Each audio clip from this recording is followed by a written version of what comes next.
dan Bapak Guru Hebat. Kali ini, Ibu Bapak akan melihat sebuah contoh situasi pembelajaran bersama Ibu Derana, guru biologi SMA kelas 10. Karena situasi sedang pandemi, Ibu Derana melakukan pembelajaran menggunakan metode flip learning. Flip learning adalah model pembelajaran di mana sebelum pertemuan daring dengan guru, murid diminta untuk mempelajari materinya terlebih dahulu secara mandiri. Mari kita lihat bagaimana Ibu Derana mengelola pembelajarannya.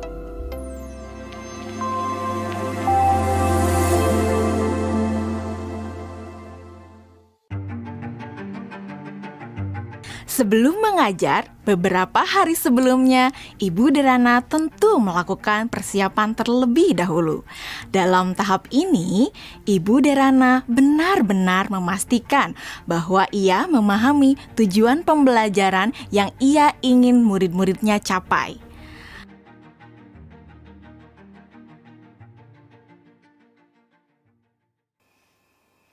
Kemudian, Ibu Derana mempersiapkan bahan dan sumber belajar yang berusaha ia sesuaikan dengan kebutuhan belajar murid-muridnya.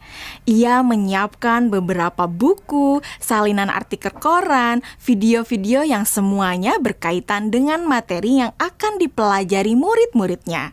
Semua bahan belajar tersebut ia letakkan di Google Drive dan nantinya akan dapat diakses oleh murid-muridnya melalui Google Classroom. Ibu Derana lalu mengkomunikasikan kepada murid-murid melalui WhatsApp Group untuk mengingatkan mereka mengakses Google Classroom mereka.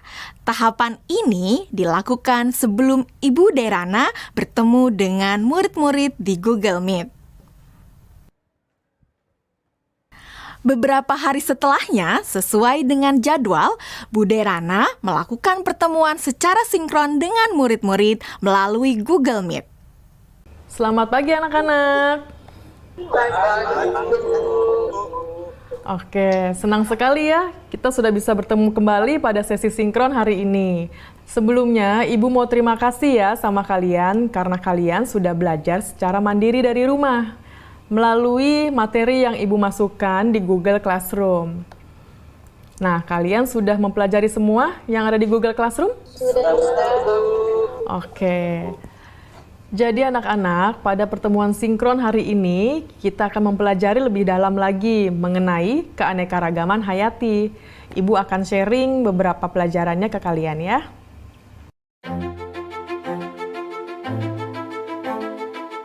Nah, anak-anak, sekarang Ibu ada pertanyaan. Jawab pertanyaan dari Ibu ini ya. Tingkat keanekaragaman hayati mana yang paling penting dilindungi terlebih dahulu? Mengapa demikian? Keanekaragaman hayati karena ada sumber daya alam tersebut sudah dipastikan lebih terjamin, Bu. Kesehatannya juga fungsinya juga sumber daya alam hayati ini juga lebih sering digunakan dibandingkan dengan sumber daya alam non hayati karena lebih terjamin. Seperti itu, Bu, jawaban dari saya. Oke, jawabannya bagus sekali itu ya. Itu lengkap banget jawabannya. Yang lain sudah mendengarkan dan sudah memahami apa jawaban dari Dwi Melati? Sudah, Bu. Oke, sekarang kita lanjut ke pertanyaan selanjutnya ya anak-anak ya. Kapan terancamnya keanekaragaman hayati ekosistem dapat mengancam keanekaragaman hayati spesies dan genetis? Dan kenapa jawabannya seperti itu? Kalian bisa menjawab pertanyaannya melalui kolom chat ya. Selama sesi sinkron, Ibu Derana memberikan pertanyaan-pertanyaan lainnya yang dapat memperkaya materi dan pemahaman murid akan konsep. Di akhir pembelajaran, Ibu Derana memberikan murid tantangan untuk menganalisis ancaman pada satu lokasi di wilayah Indonesia yang membawa dampak negatif bagi 3 tingkatan keanekaragaman hayati. Berikut rekomendasi penanganannya. Yusuf, silakan. Tugasnya dibuat dalam bentuk apa, Bu? Apakah boleh dalam bentuk infografis? Oke, ada lagi yang mau ditanyakan? Yang lain ada yang mau bertanya? Nadia. Oke, silakan pertanyaannya apa Nadia?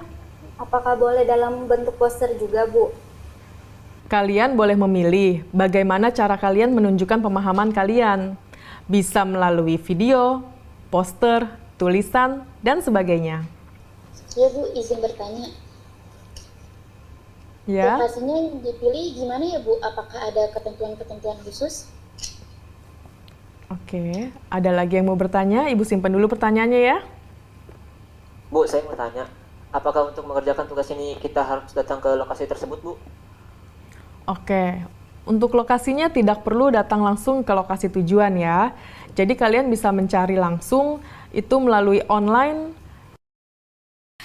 Bu Derana melakukan diferensiasi produk dengan membebaskan murid memilih bentuk hasil pekerjaannya atau produk tugasnya sesuai dengan kenyamanan murid. Anak-anak, tadi Ibu sudah sampaikan ya bahwa hasil pekerjaan kalian dapat dibuat dalam berbagai bentuk produk.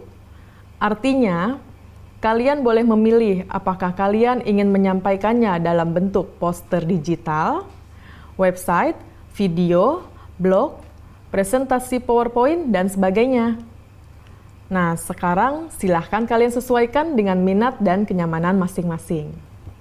Namun demikian, kalian harus memperhatikan bahwa yang akan Ibu nilai adalah apakah kalian dapat menganalisis ancaman pada satu lokasi di wilayah Indonesia yang membawa dampak negatif bagi 3 tingkatan keanekaragaman hayati.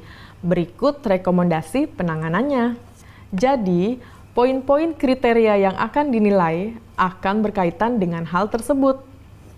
Nah, agar kalian bisa memahami dengan jelas tentang kriteria penilaiannya, mari kita diskusikan kriteria penilaian tersebut bersama-sama ya. Bagaimana? Setelah anak-anak jelas dengan kriteria penilaiannya, maka kemudian Ibu Derana meminta anak-anak untuk bekerja secara asinkron. Selamat tenggat waktu pengerjaan tugas untuk membantu murid-murid yang masih mengalami kesulitan.